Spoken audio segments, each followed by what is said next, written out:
I thought my wedding day would be about vows and flowers, but instead it exploded into smoke and screams. As I walked toward the altar, my brother sprinted past me with a gas can, drenching the stage and setting it on fire. Guests shrieked, my veil caught flame, and my groom collapsed in the blaze as my brother pinned him down, shouting that I was already poisoned. Everyone called him insane. My parents disowned him on the spot. And in the middle of the fire, I realized the cruelest truth. Sometimes the people you love most are the first to abandon you. The church glowed with gold light, sunlight pouring through stained glass windows that painted the pews in jewel tones. Every petal had been placed, every bow tied just right. My dress rustled with each step, a sound I had imagined for months, rehearsing what it would feel like to walk toward the man I thought I loved. Gasps rippled down the aisle, and I assumed for a heartbeat that they were admiring me until I saw movement. Lucas. My brother burst into the aisle like a storm, face wild, arms pumping, a gas can swinging from his fist. Before I could even shout his name, he vaulted past me, sloshing fuel across the altar. The sharp, chemical smell overpowered the flowers, and the congregation shrieked as the liquid spattered into their shoes. My veil whipped around me with the rush of bodies trying to flee, but Lucas didn't hesitate. He struck a match. The explosion of flame was immediate, devouring the lace bows, racing up the curtains, curling over the polished altar. The choir scattered, women screamed, and smoke ballooned toward the rafters. My father's roar cut through the chaos. "What have you done?" He lunged toward Lucas, his face blotched crimson with fury, spittle flying from his lips. My mother clutched her pearls and shrieked that her only son had ruined everything, and then Derek fell to his knees. His tuxedo smudged, his expression twisted in perfect anguish. "Help me!" he cried, voice breaking like a man betrayed. Instantly, guests rushed to him, shielding him from the blaze, dragging him back as though he were the fragile centerpiece of the day. Hands patted his shoulders. Women cooed that he was brave, that the monster had attacked him. I couldn't breathe. The smoke stung, but it was the sight of my family that seared deeper. My father cursing Lucas, my mother sobbing over Derek as though she had given birth to him instead of me. Lucas fought against grasping arms, face slick with sweat and soot. His voice cracked like gunfire across the pews. "Don't let her drink it! The champagne, it's poison!" The room convulsed with fresh shrieks. Glasses clinked as startled guests dropped them, liquid spilling across the carpet. But the tide turned against him. 4 men tackled Lucas, slamming him to the floor. His cheek hit the marble with a sickening sound, his nose breaking under the impact. Blood smeared across white stone. My mother pointed at him, voice jagged with rage. "He's insane, he's jealous, he's trying to ruin her happiness." The eyes of 300 witnesses swung to me. I felt their judgment slam into my chest. Daughter of a madman, sister of a monster, the bride tainted by her own bloodline. Every whispered accusation landed heavier than the smoke pressing down from the ceiling.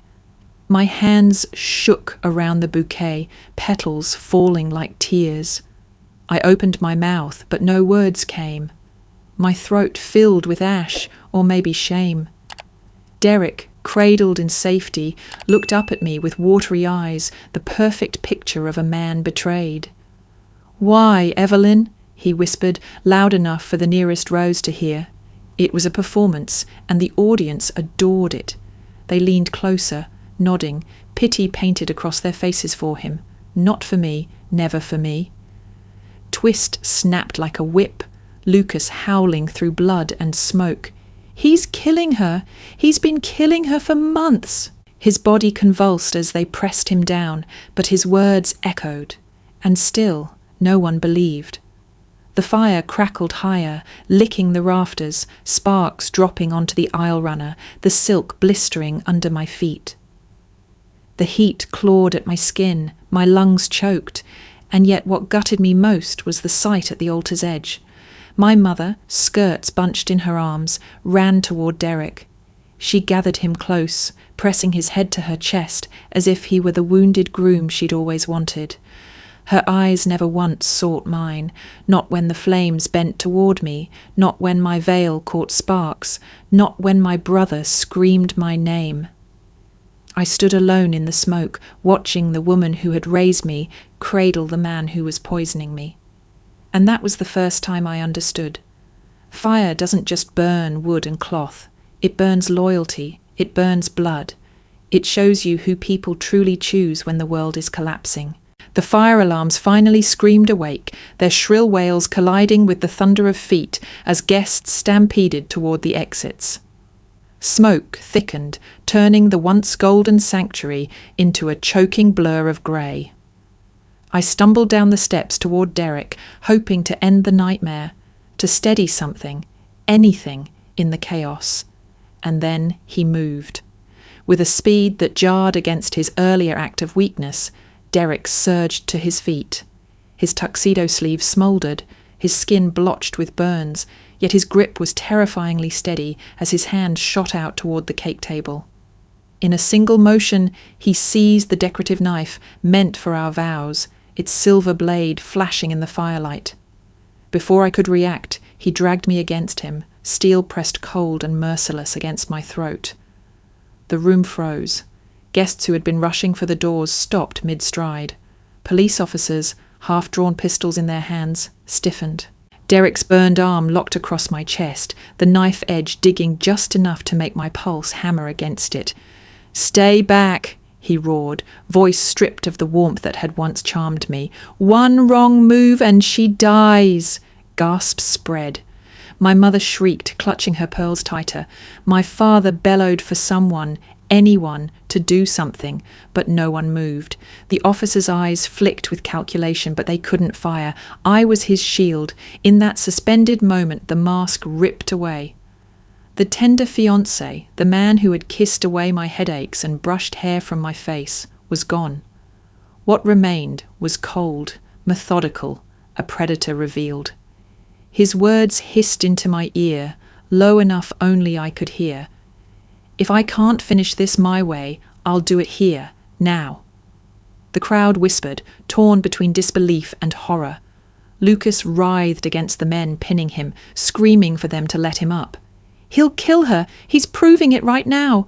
His voice shredded with desperation, but still my parents glared only at him, as if their son's violence had birthed this nightmare, not Derek's knife against my skin. The blade bit shallow, a sting blossoming along my collar. The heat of Derek's body pressed into my back, sickly sweet with smoke and charred flesh. My knees wobbled, but some deeper part of me clawed upward, rage, terror, survival all braided together. I snapped my elbow back, slamming into his burned ribs. The crack of his grunt was my opening. I dropped my weight, twisting sideways as the knife skimmed my shoulder, slicing fabric and flesh, but missing the artery. Pain flared, but freedom tasted sharper.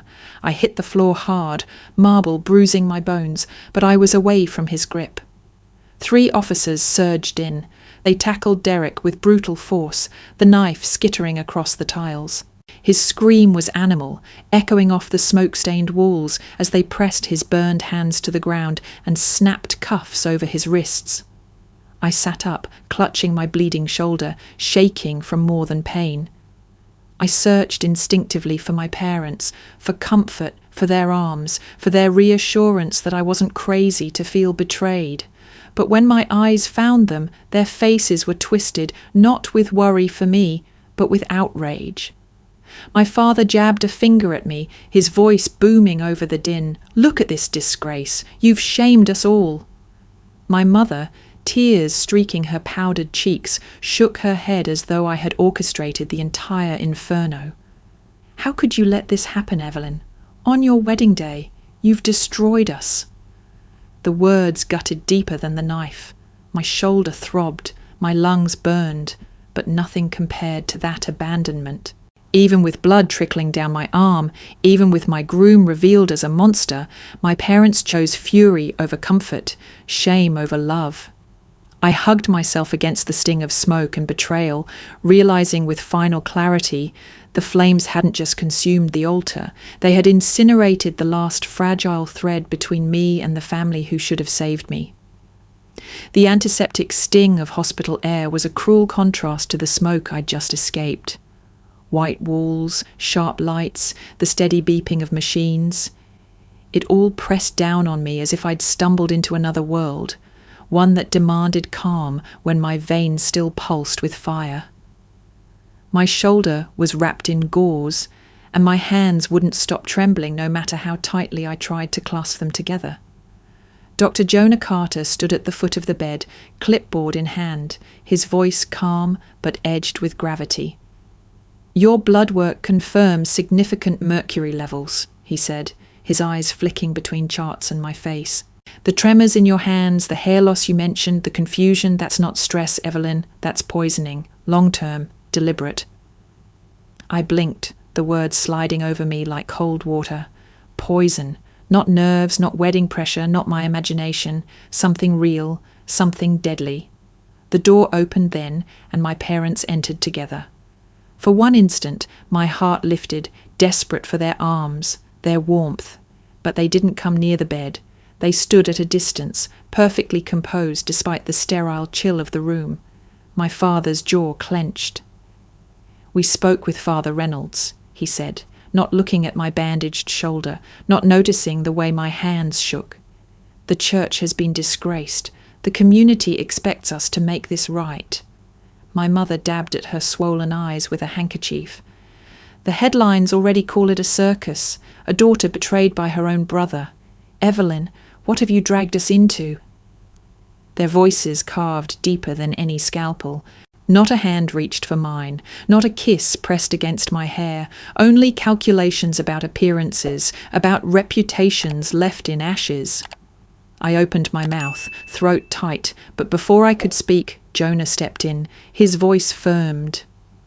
"Your daughter was poisoned. This isn't about shame or saving face. It's about survival."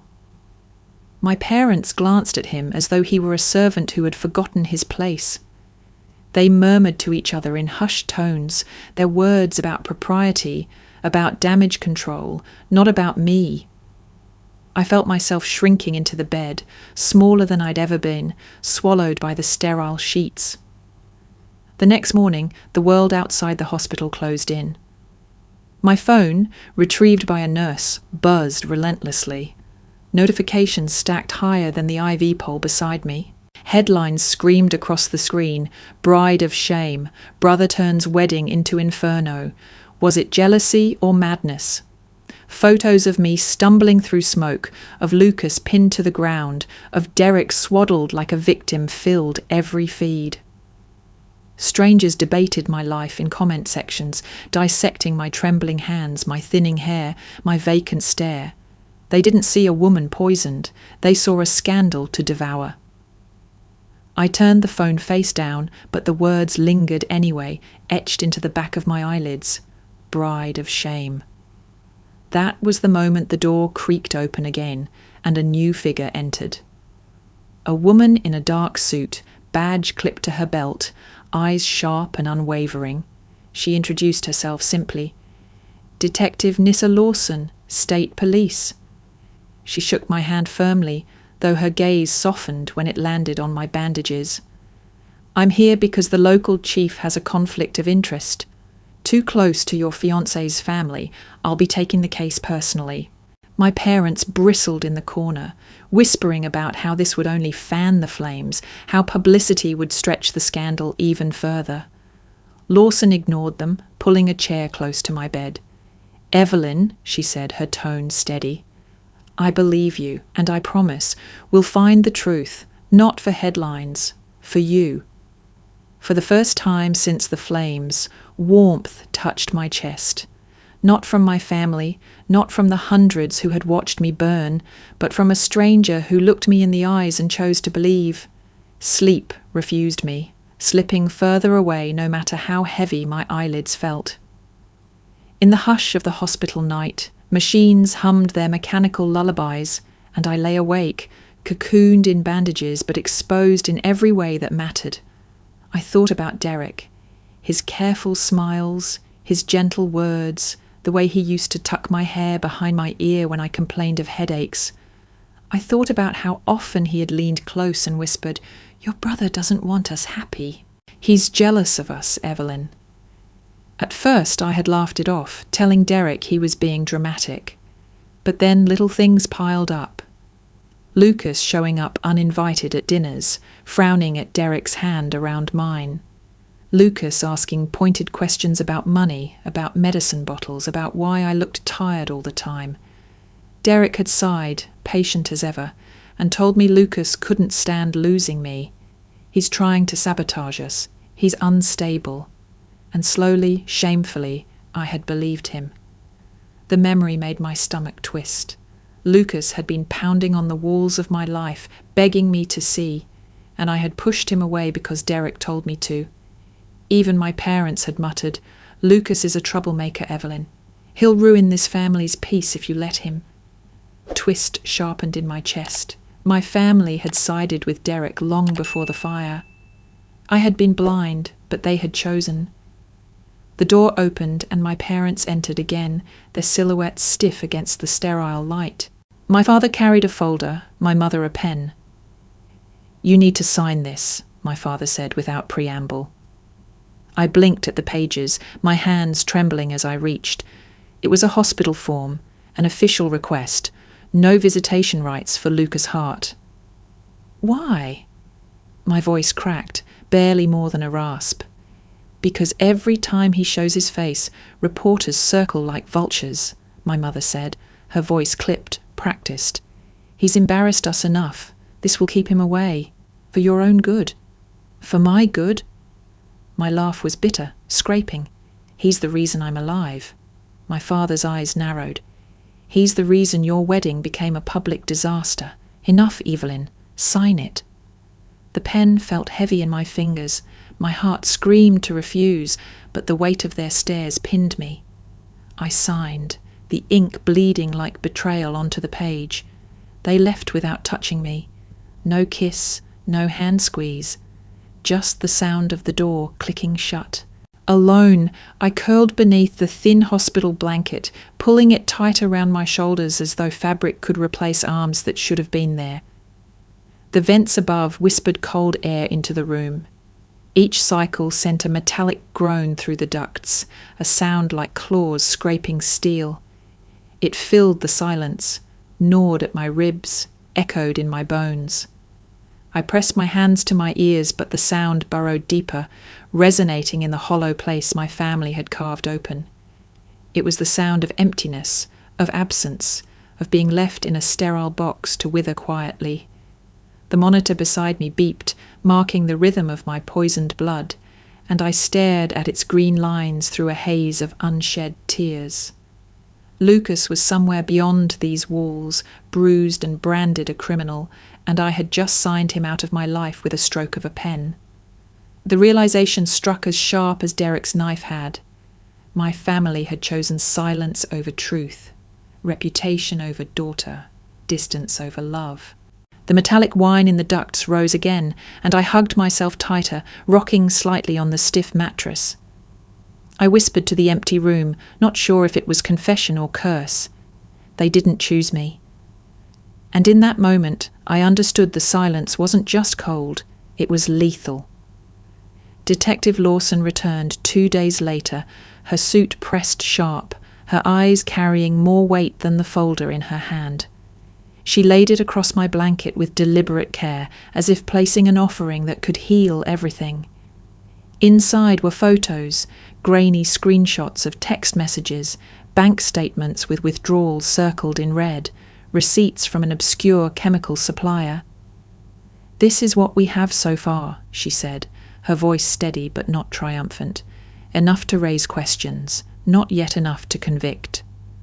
I scanned the images, my pulse quickening. Derek's name appeared again and again, tangled in shadows of evidence. Each paper was a fragment of the truth Lucas had bled to reveal. But when my parents looked, they saw nothing. My father's lips thinned. These could be forged. My mother crossed her arms, pearls gleaming at her throat. Do you really expect the town to believe our future son-in-law, a respected pharmacist, would stoop to this? No court will take a handful of scraps over his good name. The folder sagged between us, heavy with the weight of disbelief. Lawson leaned forward, unshaken. It's a start, and sometimes a start is enough to tip the scales. But I need cooperation. Her eyes cut toward my parents, but they looked away, their silence louder than denial. I felt myself shrinking again, the evidence before me as fragile as ash. Then a voice cut through the room. My Aunt Miriam, who had been silent through most of the visits, reached for one of the champagne flutes Lawson had sealed in an evidence bag. The liquid inside shimmered faintly in the hospital light. Against Lawson's warning, she opened the seal, dipped her finger into the residue and touched it to her tongue. Her face twisted instantly. She gagged, pulling her hand away, eyes wide. "It tastes like metal," she rasped, voice raw. "Chemicals. This isn't champagne, it's poison." The room froze. For one moment the world held its breath. My parents, Lawson, even the nurses, all stared at Miriam as though she had swallowed a revelation. Hope flickered inside me, sharp and painful. Finally, proof not on paper but on the tongue of someone they trusted. But my mother's lips tightened. "Even if it is true, Evelyn, do you understand what this means for us? The newspapers, the whispers at every dinner table. The shame will bury this family alive. Who will pay that price?" The words cracked something deep in me. She spoke not of my survival, not of the poison searing my body, but of the currency of reputation. To her, I was collateral in the economy of appearances. I turned my face to the window, the city lights blurred by tears. Later that night, I heard voices outside my hospital room. Lawson was speaking low to a nurse about bail conditions. Lucas had been released. My breath hitched. I pressed against the sheets, half ready to leap up and find him. But when I peered through the narrow glass in the door, I saw him standing just beyond the threshold. His clothes still smelled faintly of smoke, his face bruised, his nose crooked where it had been broken. He didn't try to come in. He stood there, staring at the floor, shoulders slumped, as if waiting for permission that would never come. My hand rose instinctively, palm flat against the glass, but he didn't see it. Or maybe he chose not to. My parents arrived moments later. My mother spotted him and hissed, "Go, you've done enough." Lucas's jaw clenched, his eyes finally lifting to mine for the briefest second.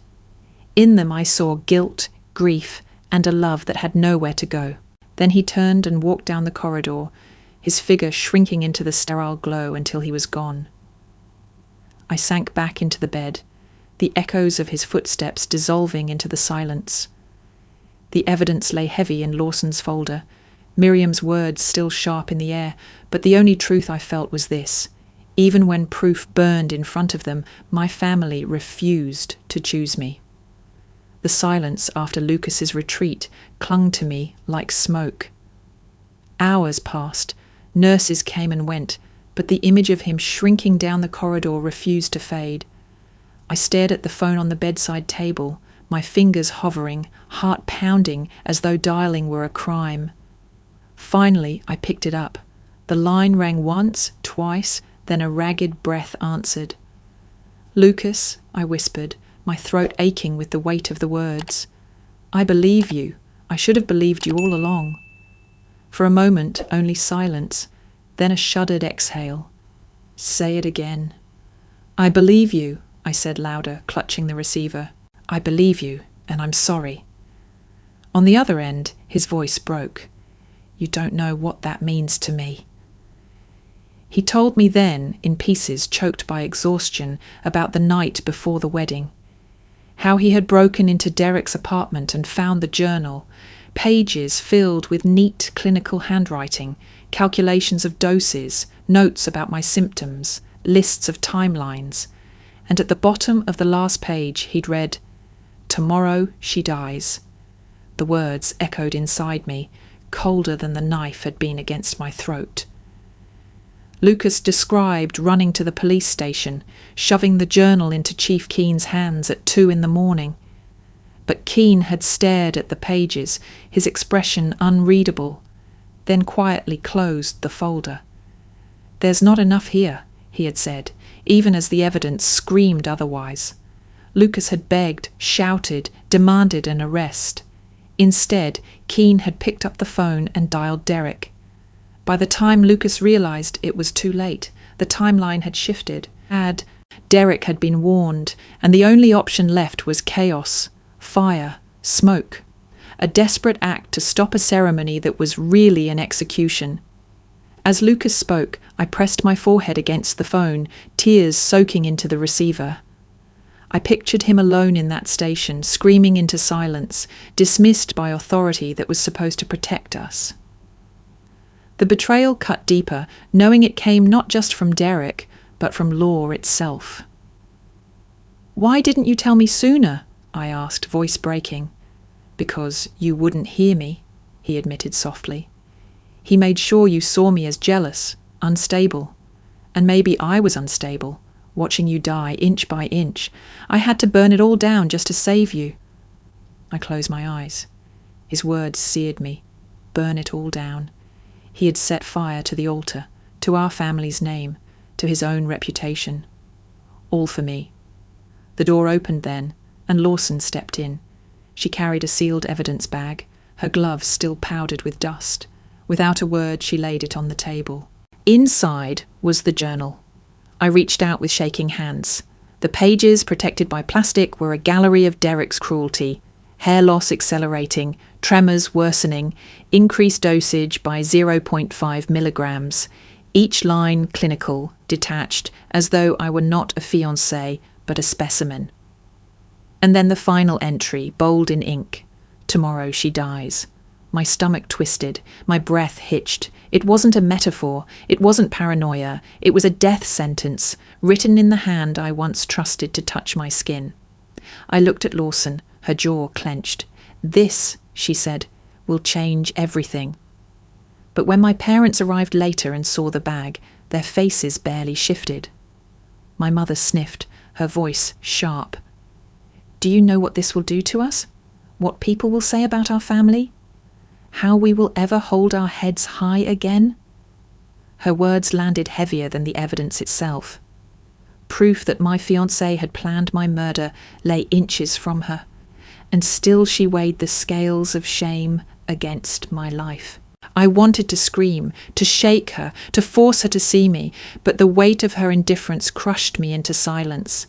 And then clarity settled, painful but pure. Lucas had been willing to burn everything, his freedom, his name, even our family's fragile unity, to save me. My parents, in contrast, would rather let me burn than risk a whisper against their reputation. In that divide, I finally saw the truth. Blood doesn't always mean loyalty. Sometimes it means betrayal dressed in silence. The courthouse loomed like a cathedral of judgment, its stone pillars casting long shadows across the steps. Reporters crowded outside, microphones thrust forward, their voices a rising tide of questions I had no strength to answer. Inside, the air was stale with anticipation, every bench filled, not just with strangers, but with familiar faces, cousins, uncles, old family friends, each pair of eyes heavy with silent verdicts. At the prosecution's table, Ava Monroe straightened a stack of files. Her posture was precise, her eyes sharp behind rimless glasses. She exuded the kind of calm that made you believe she could cut through any fog of lies. When she rose, the room quieted. "Ladies and gentlemen of the jury," she began, her voice steady but carrying weight. "This is not a case of a jealous brother or a ruined wedding. This is a case of calculated murder. A fiancé who turned love into a weapon, who poisoned his bride for months while smiling in her face." She laid out the evidence piece by piece. The journal entries, the chemical receipts, the insurance policy signed weeks before the wedding, the poisoned champagne still sealed in bags. She painted the picture with surgical precision, her words stitching a story that made my skin crawl, even though I already knew it was true. When it was my turn, my legs trembled as I approached the witness stand. The bailiff swore me in, and the oath felt like swallowing stones. I glanced toward the gallery. My parents sat rigid, my mother's lips pressed into a thin line, my father's eyes like iron. Neither offered me even the faintest nod of encouragement. The prosecutor's questions guided me through memories I wished were buried. Tell us about the symptoms you experienced in the months leading up to your wedding. My hair fell out, I whispered, fingers twisting in my lap. Clumps on the pillow every morning. I shook so badly I couldn't hold a pen steady. I thought it was stress, but it never stopped. It only grew worse. She nodded gently. And on your wedding day? My throat tightened. I lifted my hand, showing the faint scar that lingered where Derek's knife had pressed against my skin. He held me like a shield, the blade. It cut. I could feel his breath when he said he'd finish it right there. My voice faltered, my hands trembling so violently I had to grip the edge of the stand to steady myself. Gasps rippled through the courtroom. Some jurors shifted, their eyes wet, their pens pausing mid-note. I saw sympathy flicker in strangers' faces, yet none in my parents'. My mother looked away, as though my shaking hands embarrassed her more than the knife ever could. And then Derek rose. His burns had healed into pale scars, his suit tailored immaculate. He carried himself with the same easy grace that once drew me in. When the defense asked him to describe what happened, he let out a soft laugh, low and practiced. I was the one attacked, he said, his voice smooth as silk. Her brother tackled me into flames, tried to kill me. I tried to protect Evelyn, but she's been confused for months. Poisoned, yes, but poisoned by lies. Her brother has been whispering poison into her ear, making her think I'd hurt her. He pressed a hand to his chest, as if wounded deeper by betrayal than by fire. Then he looked at me, eyes glistening with rehearsed pain. I loved her. I still love her. I would never harm her. Twist cut through the room like a blade. Several relatives in the gallery nodded. I caught my aunt's eyes, watery with pity, for him. A cousin leaned toward my father, whispering agreement. The jury shifted uneasily, some scribbling faster, others pausing as though swayed. And in that moment I felt the world tilt, proof stacked in files, scars carved into my body, but Derek's smile still charmed, still convinced. My family's silence joined his performance, amplifying it until I wondered if truth could ever outshine a lie dressed in love. The trial stretched for days, evidence mounting like bricks in a wall no lie could climb. Still, the air in the courtroom was thick with division. I felt it most in the gallery, where my family sat in fractured silence, every glance between them edged with blame. During a recess, I passed close enough to hear my father hiss at my mother. "You should have seen it sooner. A mother is supposed to know when her daughter is sick." Her reply was sharp, laced with venom. "And you pushed her into marriage with that man, insisting he was stable, successful. You wanted a son-in-law who could restore our reputation. Don't put this on me." Their whispers sliced deeper than the prosecutor's words. They carved me into the battlefield between them. A symbol of shame passed back and forth. Not once did either of them look at me, the living evidence of what Derek had done. When the jury filed back in, tension knotted the room. The foreman's voice trembled slightly as he read the verdict. Guilty on multiple counts, attempted murder, poisoning, fraud. The weight of the words should have brought release, yet they fell like ashes instead. Gasps erupted, a few cheers even, but my eyes went to my mother. She rose from her seat without a word. Her face was pale, lips pressed tight, and she turned away before the judge finished his sentencing. She walked briskly down the aisle and out of the courtroom, not sparing me a glance. I sat frozen, my scar itching as though it knew abandonment too well. My father stayed, jaw set like stone, but he didn't move toward me. The divide in our family was no longer hidden.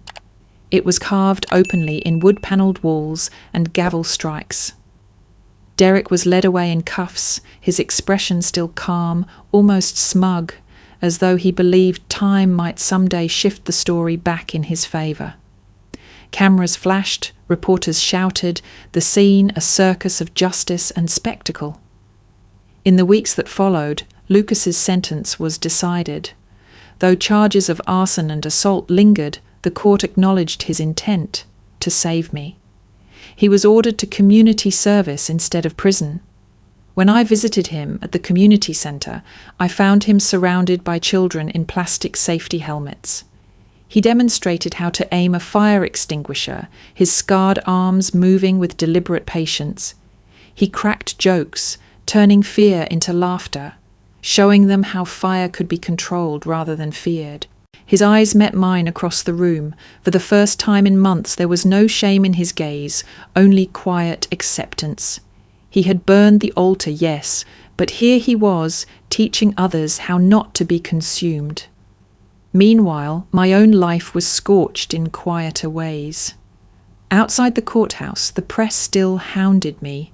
Every step down those marble stairs was lit by flashes, microphones thrust at my face, voices demanding quotes I didn't have the strength to give. I looked around instinctively, searching for a steady hand to guide me through. My father lingered at the top of the stairs, expression hard, watching but not moving. My mother was gone entirely.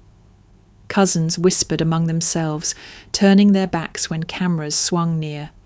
So I descended alone, the scar at my throat prickling under the glare of bulbs, each step echoing with the hollow truth.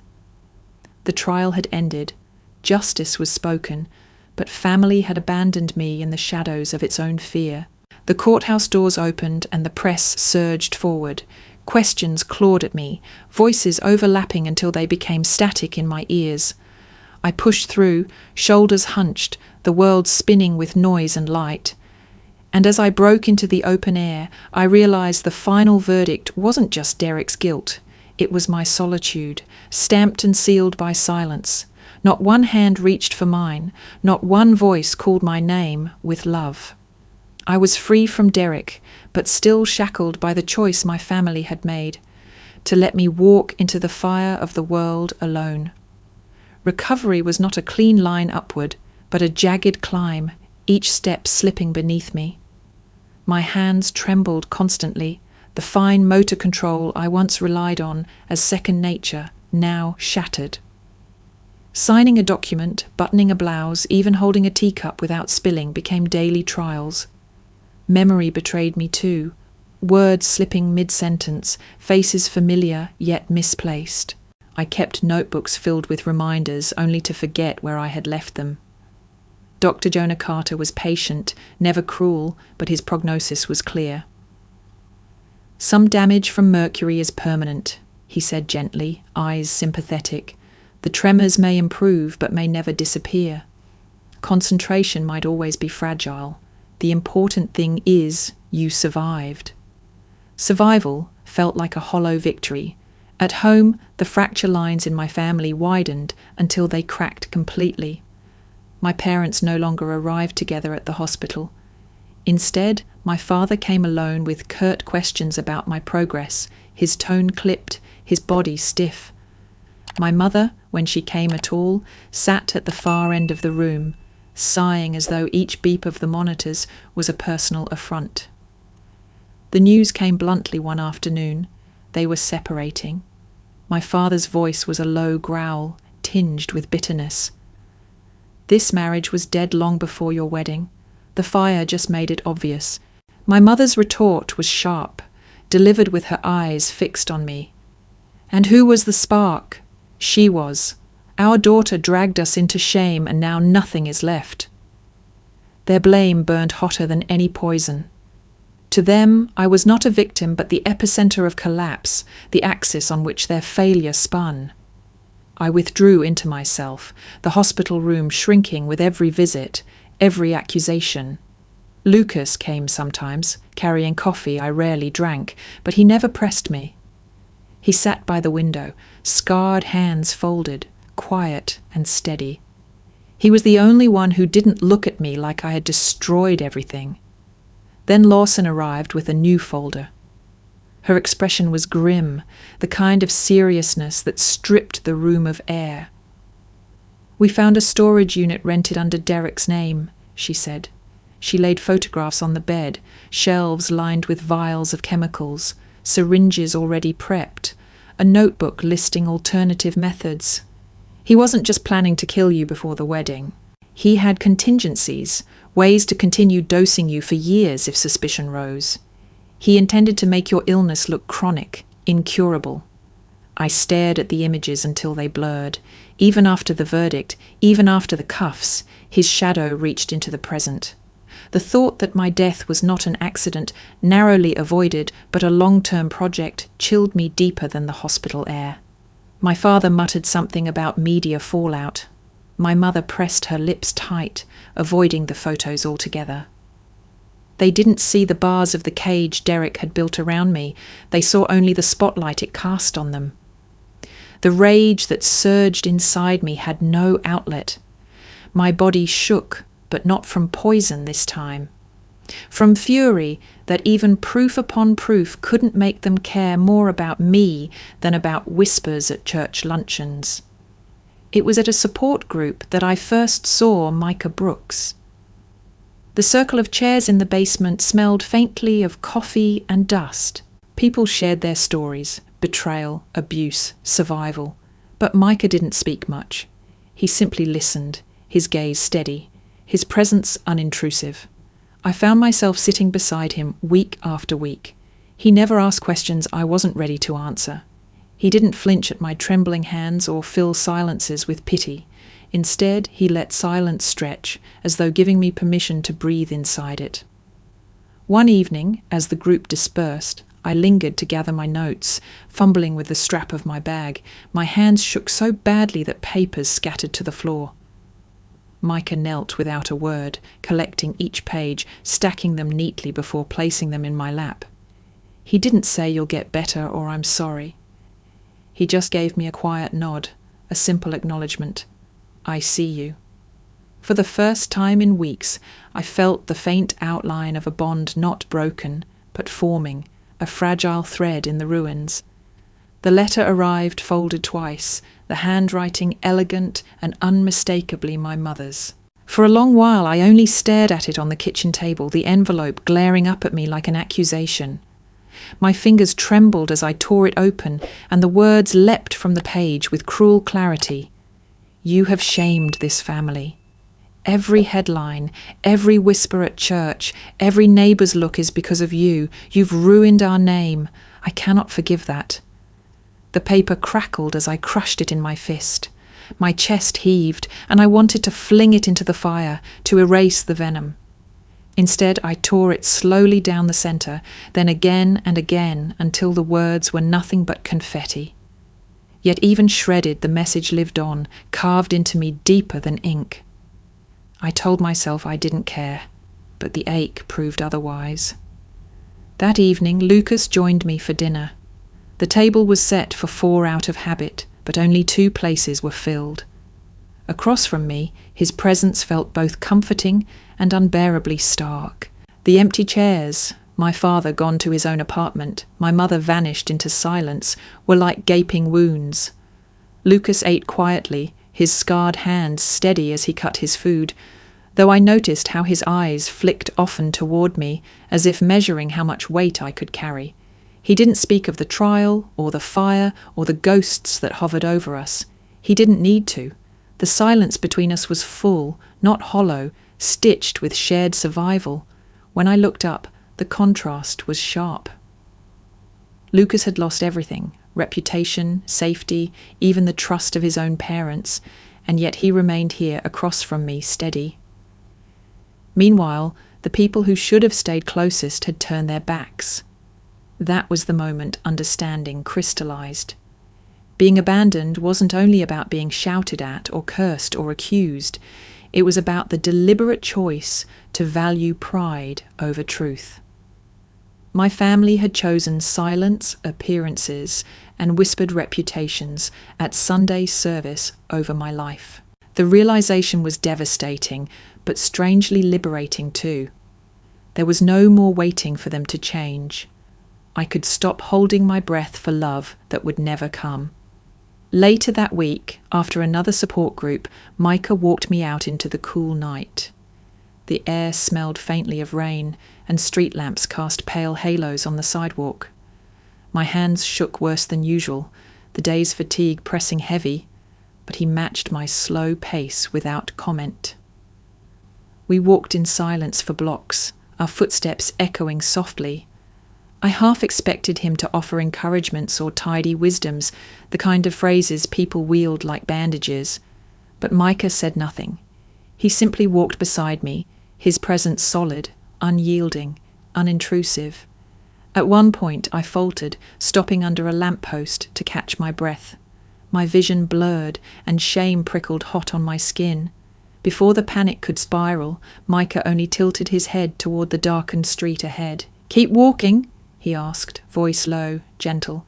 It wasn't a command or a prescription, it was an invitation, and I found myself nodding. We continued like that, block after block, no speeches, no pressure. Just the sound of two sets of footsteps carving a rhythm through the night. For the first time in a long while, I felt a flicker of hope. Not a blazing fire, not yet, but a quiet ember refusing to go out. When we parted ways at the corner, he gave a simple nod, the same gesture he had offered at the support group when he picked up my scattered notes. A recognition, not pity. I walked home alone, but my steps felt steadier, the air a little easier to breathe. In the solitude of my apartment, the torn letter still lingered in the trash. But above it all lingered something else, the possibility that maybe, just maybe, I could choose new bonds, ones not forged in blood, but in presence. 2 years passed like a slow thaw. My hair, once brittle and sparse, grew back in uneven waves, softer and thinner than before, but alive. The tremors in my hands dulled. They still surfaced when I was tired or frightened, but no longer ruled every gesture. Healing didn't erase scars, it only made room for life around them. It was in that fragile space that Micah and I decided to marry. Not a grand ceremony, not another spectacle for headlines. Just a courthouse on a breezy spring morning, with papers signed under the steady gaze of a judge whose voice echoed against marble walls. My dress was simple, cream-coloured cotton, no veil, no flowers bursting into flame. Lucas was the sole witness, his presence the only blessing I needed. He wore a shirt, freshly pressed, the sleeves rolled to reveal his scarred arms. When the judge asked if anyone objected, Lucas's eyes welled, though he said nothing. His silence was approval, stronger than any sermon. Afterward, we ate lunch at a corner diner, the kind with cracked vinyl booths and chipped mugs. No champagne, no speeches, just coffee poured too hot, fries shared across plates, and laughter that felt unshackled. For the first time in years, I tasted a moment that was entirely mine, unmarred by smoke, untouched by shame. My father appeared a week later. He arrived unannounced at my apartment, his suit rumpled, the weight of age pulling his shoulders down. I braced myself for scolding, but his voice was quieter than I remembered. "I should have protected you," he said, his eyes glassy, his words stumbling. "I let him in. I ignored the signs. I thought—" His throat tightened. "I thought marrying him would give us back our dignity. It wasn't the apology I had longed for. It was clumsy, incomplete, stitched with excuses. Still, it was more than silence. I nodded, though part of me ached. You can't undo what happened." "I know," he whispered, before leaving as abruptly as he had come. My mother never came. Her absence carved itself deeper with every milestone, a shadow at every celebration, but life refused to remain only about what was missing. I began speaking, first at support groups, then at community centres, and finally, when invited, at the state capitol. My story became more than pain, it became testimony. The chamber was vast, wood-panelled and humming with quiet power when I stood at the podium. Lawmakers stared down at me, some curious, some sceptical. My palms sweated, but I steadied them against the wood, determined not to let the tremor silence me. "I was poisoned in my own home," I began. My voice cracked, then strengthened. "By someone I trusted, someone I loved. And when I sought help, my warnings were dismissed because of who he knew, because of reputation. That should never happen to anyone." I told them about the symptoms, the dismissal by the local chief, the night Lucas had burned everything to save me.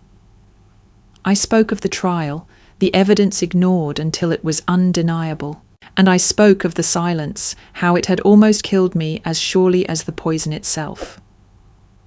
When I finished, the chamber was hushed. Then the votes came, one by one, displayed on the board above, green lights outshining red. The Protective Partners Act passed, mandating banks to flag suspicious insurance policies, doctors to report suspected poisoning, and police departments to remove conflicts of interest from domestic cases. It was a safeguard carved out of my suffering, a promise that others might be spared.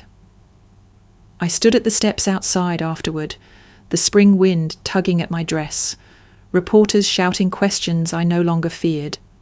Lucas stood at my side, Micah just behind. For the first time, the cameras didn't make me feel like prey. They captured a survivor, a wife, a sister, someone who had chosen her kin and been chosen back. Ellie arrived on a rain-washed morning, her cry sharp and insistent, cutting through the sterile air of the hospital like a trumpet of life. I cradled her against my chest, skin to skin, her tiny fingers curling instinctively around mine. She smelled of milk and new beginnings, her breath warm against my collarbone. Lucas stood at the foot of the bed, his eyes wide and red. For a moment, he seemed frozen, as if he didn't trust himself to approach. Then, with trembling steps, he came closer. When I placed Ellie in his arms, his composure shattered.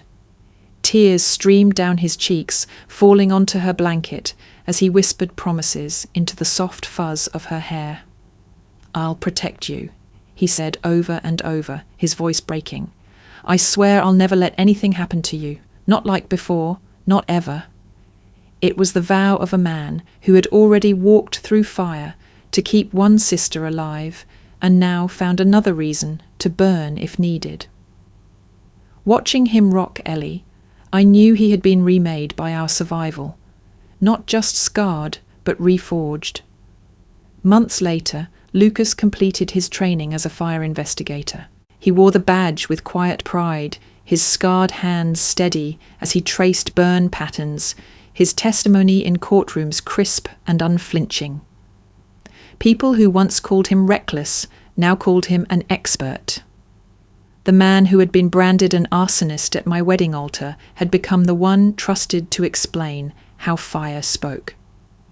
I watched him stand before classrooms of recruits, his voice steady as he held up charred evidence and explained its story. Sometimes when the lights hit just right, I saw the faint shimmer of pride in his eyes, a pride not born from validation, but from knowing he had taken the chaos of that day and forged it into purpose. At home, life shifted gently around Ellie's growth. Her laughter filled corners that had once echoed with silence. Her grip, fierce for someone so small, anchored me in ways I hadn't known I still needed. Every time I brushed her hair, I thought of the strands that once littered my pillow, proof of poison. Now each soft lock was proof of healing. One evening, while cleaning the closet, my hand brushed against a garment bag I had avoided for years. Inside was the veil, edges charred, fabric stained with soot. I pulled it out, its weight heavier than lace should hold. For too long it had hung like a spectre, a reminder of vows that had nearly ended me. This time I didn't hang it back. I folded it carefully, placed it in a wooden box and slid the lid closed. I didn't throw it away. It was part of me, part of the truth, but it no longer needed to hover in plain sight. It could rest, like ashes cooled, no longer glowing with fresh burn. Not long after, another letter came, my mother's handwriting again, slanted, delicate, careful. I stared at it for hours before opening. The words inside were different this time. I'm sorry, I was blind. I see now what he did to you. I hope one day you can forgive me. I read it once, twice, then folded it shut. My chest tightened, my hands trembling. Forgiveness was not a gift I was ready to give. The wound she had left in me still ached too raw. But this time, I didn't tear the letter apart. I placed it in the same box with the veil, two relics of pain and survival, waiting in silence. Maybe someday I would be able to open them again without bleeding. That night, as Ellie slept in her crib, I sat in the quiet living room, Micah's hand warm over mine. Lucas's laughter drifted faintly from the kitchen as he washed dishes, humming off key. For the first time I realized I wasn't waiting for my mother's embrace anymore. I had already been chosen by my brother, by my husband, by my daughter, and that was enough. 10 years passed in increments so small I almost didn't notice. Days folded into seasons, and seasons into years, until the life that once felt scorched became something soft, steady, ordinary. On Ellie's 10th birthday, the park echoed with shrieks of laughter. Children ran across the grass with balloon strings trailing behind them, frosting smeared across cheeks. Micah manned the grill, smoke curling upward as he flipped burgers. Lucas pushed Ellie higher and higher on the swing, her giggles rising like music. I sat at a picnic table, surrounded by juice boxes and paper plates, watching sunlight spill across her hair. 10 years ago, I had doubted I'd live to see another morning. Now here I was, witnessing my daughter's joy, and it felt more precious than any jewel. Parents chatted nearby, the scene perfectly ordinary, small squabbles over toys, kids tugging on sleeves, adults passing cake. But for me, every detail glittered with quiet miracle. Normal was no longer boring, it was sacred. As I carried a tray of empty cups toward the trash, a voice called softly behind me, "Evelyn?" I turned, heart stuttering. It was Nathan, the best man from my wedding, the one who had once held Derek back, the one who had hit Lucas during the chaos. His hair was streaked with grey now, his shoulders less straight, but I recognized him instantly. For a moment, I braced myself for judgment, for whispers of the past. Instead, his eyes filled with something else. Regret. "Do you have a minute?" he asked quietly, glancing at the children to make sure they were out of earshot.